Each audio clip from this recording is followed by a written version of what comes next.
Então, a nossa aula de hoje de História tem como tema franceses e holandeses no Brasil. O objetivo dessa aula é compreender os aspectos da presença dos franceses e holandeses na colônia. As habilidades que nós vamos trabalhar hoje, de acordo com a BNCC, são analisar diferentes fluxos populacionais e suas contribuições para a formação da sociedade brasileira. Então, inicialmente a gente vai falar um pouquinho sobre os franceses no Brasil, tá? Em seguida a gente segue para os holandeses. A França, na Europa Ocidental, tem cidades medievais, aldeias alpinas e praias mediterrâneas. Paris, sua capital, é famosa pelas casas de alta costura, museus de arte clássica, como o Louvre, e monumentos como a Torre Eiffel. O país também é conhecido pelos vinhos e pela cozinha sofisticada, o Teatro Romano de Lyon e o amplo Palácio Versalhes atestam a sua rica história. Então aí ao lado nós temos aí o Museu do Louvre, é o Museu do Louvre, isso aí, tá? Feito uma pirâmide. E no lado seguinte aí temos aí a Torre Eiffel. E ao meio, ao centro, nós temos aí a bandeira da França. Então agora vamos observar aí na imagem. Fiquem ligadinhos nessa tela, onde a gente vai dar início aí à origem desses franceses quando eles chegaram ao Brasil. No século XVI, quando teve o início a sua expansão marítima, a França vivia um período de relativo equilíbrio político. Depois de uma fase marcada por lutas internas no plano religioso e social. O rei, que é esse aí da imagem, tá? Que é o rei Francisco I, ele exercia sua autoridade sem contestação. A economia crescia, as artes e ciências progrediam, ainda refletindo as grandes mudanças decorrentes do Renascimento italiano. Pouco tempo após a chegada dos primeiros portugueses ao litoral brasileiro, os franceses já marcavam a sua presença na região, desde a foz do rio Amazonas ao Rio de Janeiro. Já em 1504, o navio francês Esperança, comandado pelo capitão Palmier de Gonnevaille, começou o litoral brasileiro à altura de Santa Catarina. Então aí vemos na imagem, né, esse francês que era um capitão, e temos também a embarcação, onde representa a esquadra chegando dos franceses aí na costa brasileira. Esse tipo de expedição, empreendida tanto por armadores quanto por corsários, tá? Armadores são a que executa todos os procedimentos necessários para o transporte de cargas entre os portos, tá? Além de operar os navios e rotas já existentes no comércio internacional. E os corsários são navio particular autorizado a dar caça aos navios de nação inimiga. Passou a ficar tão frequente que, em 1526, veio a Portugal uma frota com o objetivo específico de patrulhar a costa e expulsar os franceses que navegavam naquela região. No comando estava Cristóvão Jacques, que era um português, tá? Que 10 anos antes já havia percorrido o litoral brasileiro em uma expedição de guarda-costa, ou seja, de proteger esse litoral. Dessa última vez, a sua frota chegou a enfrentar naus franceses, aprisionando os tripulantes. Em termos econômicos, a principal atração do território brasileiro era o pau-brasil, madeira de couro avermelhada, utilizada no tingimento de tecidos, já que na época da indústria têxtil na França, né, era bem requisitado, então eles se encantaram por uma madeira dar essa cor ao tingimento de tecidos, então chamou a atenção deles. E tanto, não só, né, dos franceses, como de toda a Europa, que estava também em pleno desenvolvimento. A França Antártica.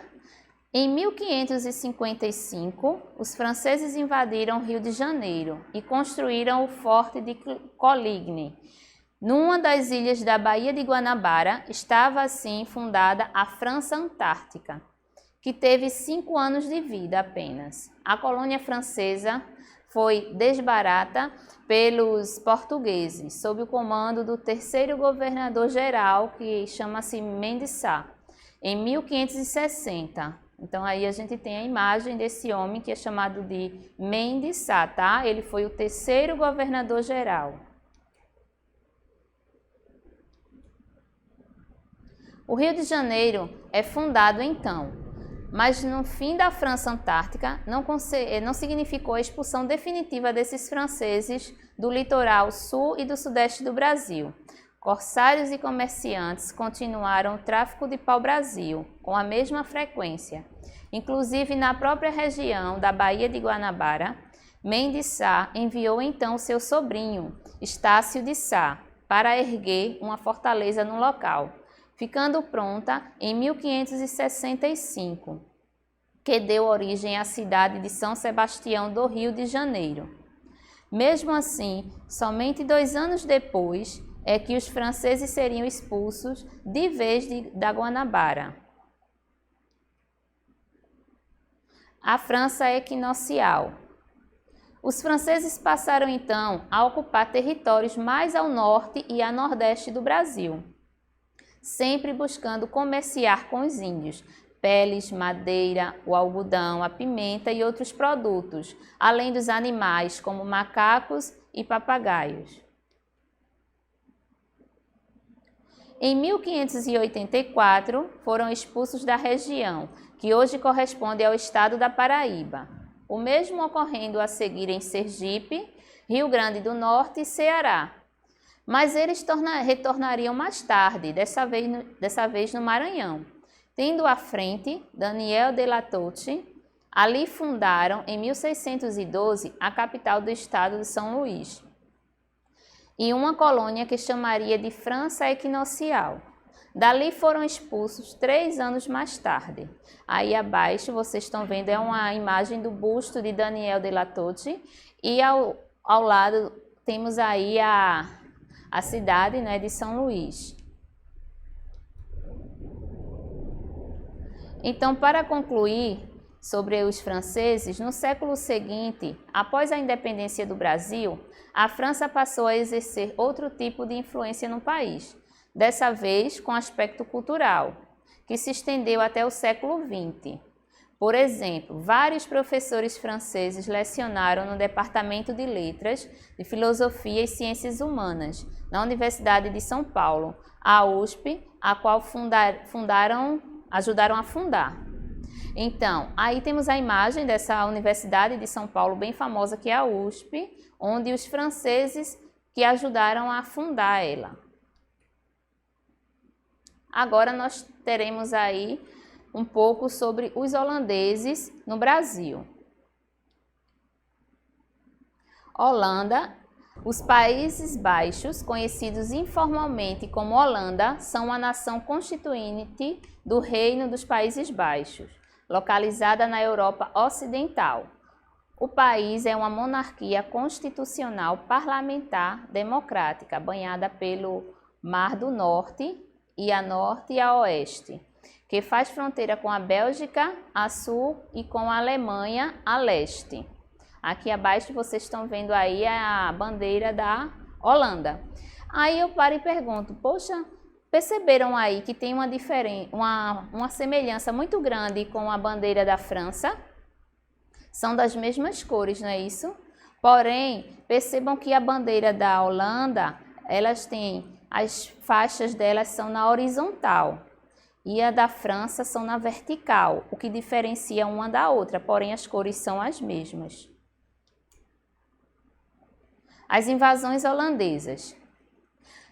As invasões holandesas é o nome normalmente dado na história brasileira ao projeto de ocupação da região nordeste do Brasil, pela Companhia Holandesa das Índias Ocidentais durante o século XVII. O Brasil foi invadido por holandeses por 2 vezes. No ano de 1624, ocorreu a posse de Salvador, que durou 1 ano.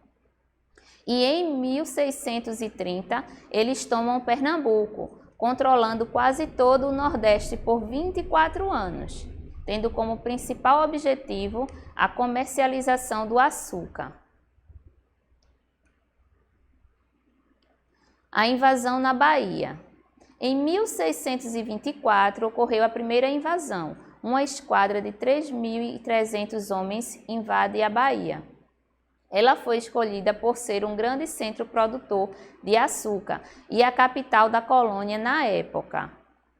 Causou a queda de Salvador e a retirada da população para o interior, pois o governador não conseguiu evitar. Em 1625, os invasores eram derrotados e expulsos, episódio conhecido como Jornada dos Vassalos. A invasão em Pernambuco. A segunda invasão holandesa ocorreu em Pernambuco em 1630, sob o comando de Hendrik Lonck. O desembarque ocorreu em Pau Amarelo. A resistência foi organizada por Matias de Albuquerque, que era o governador de Pernambuco na época, que fundou o Arraial do Bom Jesus. Em 1631, ocorreu a Batalha dos Abrolhos, entre a esquadra de Dom Antônio de Oquendo, que era um espanhol, uma esquadra espanhola, e a esquadra do almirante holandês Janse Pater.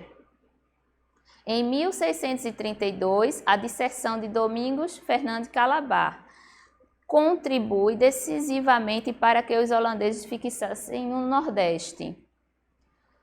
Domingos Fernandes Calabar, ele foi um militar brasileiro, tá? Então, esse da imagem aí que vocês estão vendo é esse homem que eu estou me referindo, Domingos Fernandes Calabar. Maurício de Nassau foi um conde e príncipe holandês. Trabalhou na Companhia Holandesa das Índias Ocidentais.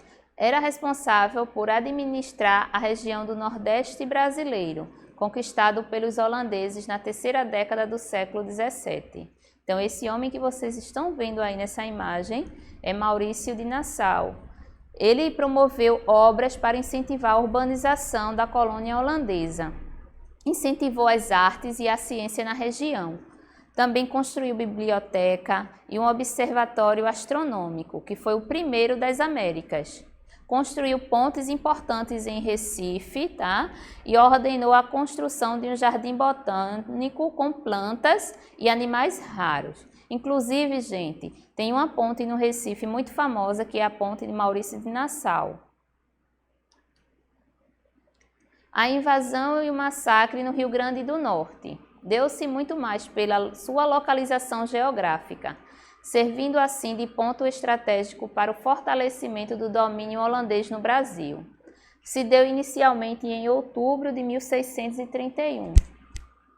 O massacre de Cunhal e Uruaçu é o nome dado a dois massacres ocorridos no Rio Grande do Norte, nos dias 16 de julho e 3 de outubro de 1645, ambos executados por holandeses.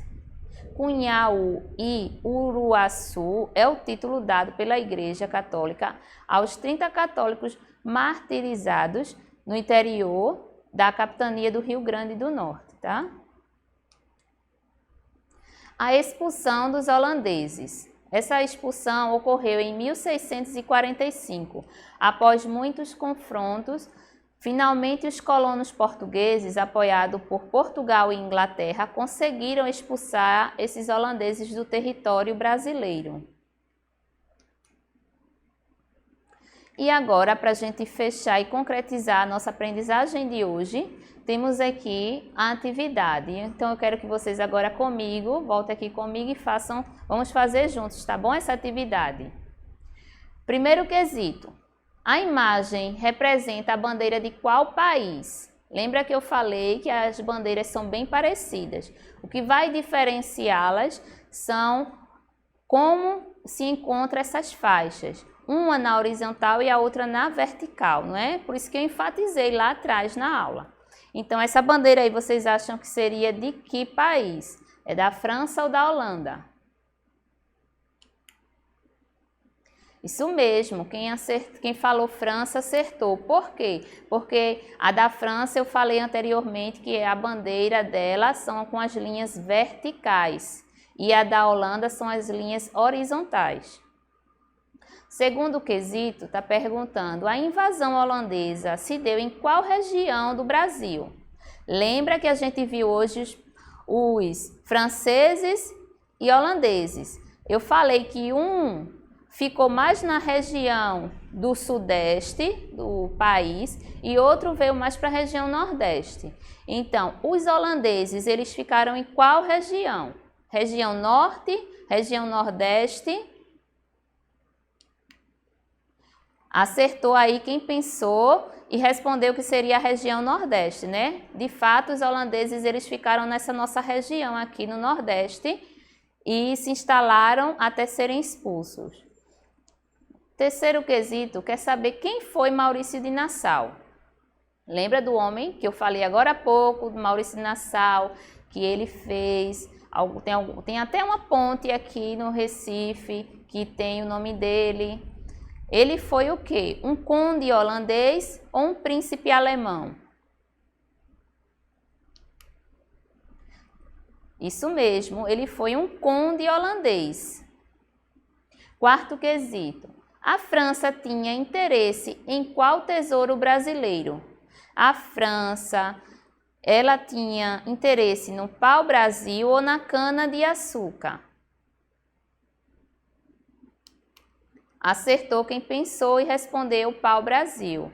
Lembra que eu falei que eles gostaram bastante do pau-brasil por ele ser uma árvore que tinha um tingimento, uma cor específica que era desconhecida para eles. Então, por isso, eles se interessaram tanto pelo pau-brasil. E, por fim, temos aqui o quinto quesito, onde está perguntando assim, podemos dizer que a invasão desses povos trouxe benefícios ao Brasil? Vocês acham que sim ou que não?